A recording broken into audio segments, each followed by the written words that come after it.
बिस्मिल्लाहिर्रहमानिर्रहीम। आज का हमारा टॉपिक है वोल्टिक और गैल्वानिक सेल। तो वोल्टिक और गैल्वानिक सेल जो है ये इलेक्ट्रोकेमिकल सेल की एक टाइप है। तो अगर सिंपली हम इसको डिफाइन करें तो ये वो सेल है जो केमिकल एनर्जी को इलेक्ट्रिकल एनर्जी में कन्वर्ट करता है। दूसरे अल्फाज में हम ये कह सकते हैं कि इस सेल के जरिए बिजली प्रोड्यूस की जाती है।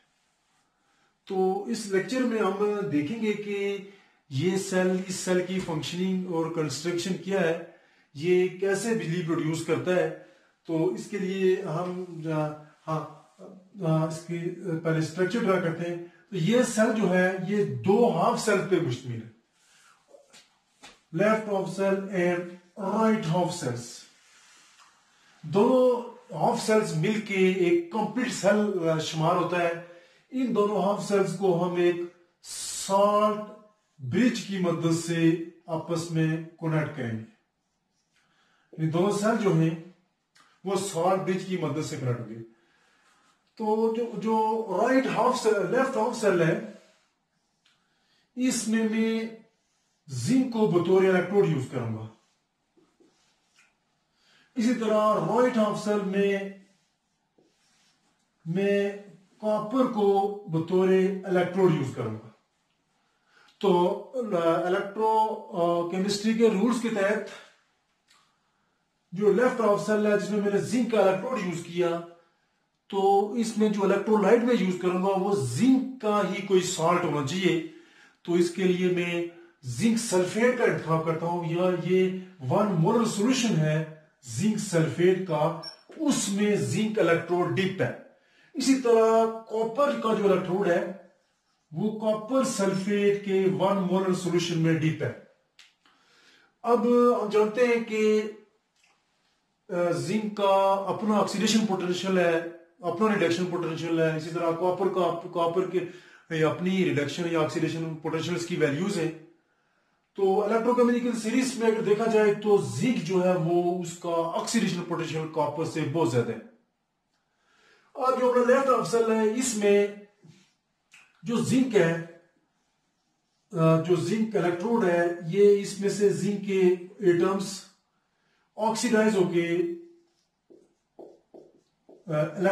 जो पॉजिटिव आयन बनाएंगे जिंक आयन, वो सोल्यूशन में जाना शुरू हो जाएगा। और इलेक्ट्रॉन जो है वो इलेक्ट्रॉन इस स्ट्रिप या इस मेटालिक जो स्ट्रिप हमने लगाई है इसके ऊपर जमा होना शुरू हो जाएंगे।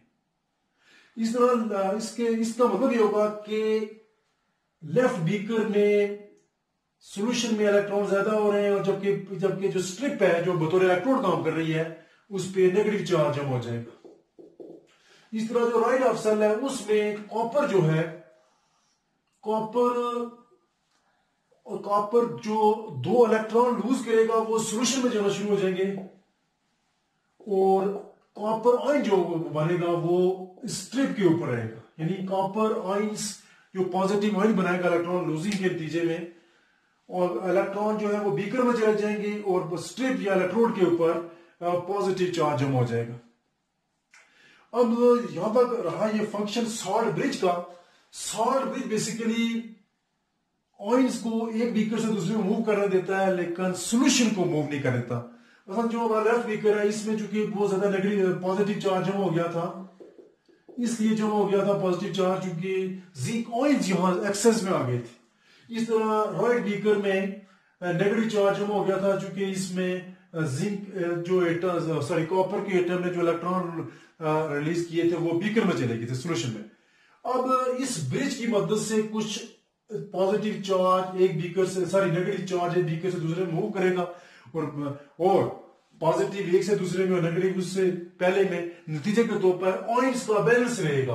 अगर ऑयंस का बैलेंस ना रखा जाए तो नतीजे के तौर पर ये जो स्ट्रिप जिसके ऊपर इलेक्ट्रॉन नेगेटिव चार्ज जमा है ये यहीं न्यूट्रलाइज हो जाएगी, और ये हमारा राइट बीकर में भी ये स्ट्रिप यहीं बीकर सॉल्यूशन से इलेक्ट्रॉन लेके वो भी वहीं न्यूट्रलाइज हो जाएगी। फिर हमारा इस सेल का पोटेंशियल 0 हो जाएगा। तो हाँ, जब सेल की कंस्ट्रक्शन हमने कर दी तो चूंकि लेफ्ट बीकर में स्ट्रिप के ऊपर इलेक्ट्रोड के ऊपर नेगेटिव चार्ज जमा हो गया, और राइट बीकर में स्ट्रिप या इलेक्ट्रोड के ऊपर पॉजिटिव चार्ज जमा हो गया। अब जब हम इन दोनों इलेक्ट्रोड्स को किसी भी जोड़ेंगे तो लेफ्ट बीकर से इलेक्ट्रॉन मूव करेंगे राइट बीकर की तरफ। तो यानी राइट बीकर पे जाके रिडक्शन होगी और लेफ्ट बीकर पे ऑक्सीडेशन हो रही है, इलेक्ट्रॉन रिलीज हो रहे हैं। तो ये जो करंट यहां से यहां फ्लो करेगा इसको हम यूजफुल पर्पसेस के लिए, कोई लाइट के लिए या किसी भी और इलेक्ट्रिसिटी जहां यूज हो सकती है वहां इस्तेमाल करेंगे। इस तरह से ये जो वोल्टेज या गैल्वेनिक सेल हमने कंस्ट्रक्ट किया और ये भी देख लिया कि ये करंट कैसे प्रोड्यूस करता है। तो दूसरे अल्फाज में ये सेल इलेक्ट्रिकल एनर्जी को, सॉरी केमिकल एनर्जी को इलेक्ट्रिकल एनर्जी में कन्वर्ट करता है। यानी इसके अंदर केमिकल रिएक्शन हो रहे हैं तो केमिकल रिएक्शन में पैदा होने वाली एनर्जी को हम केमिकल एनर्जी कहेंगे, लेकिन वो कन्वर्ट हो रही है इस सेल की मदद से इलेक्ट्रिसिटी में, जो आगे हम किसी यूजफुल पर्पस के लिए इस्तेमाल करते हैं। तो यही रहा आज हमारा लेसन वोल्टिक और गैल्वेनिक सेल के हवाले से। थैंक्स।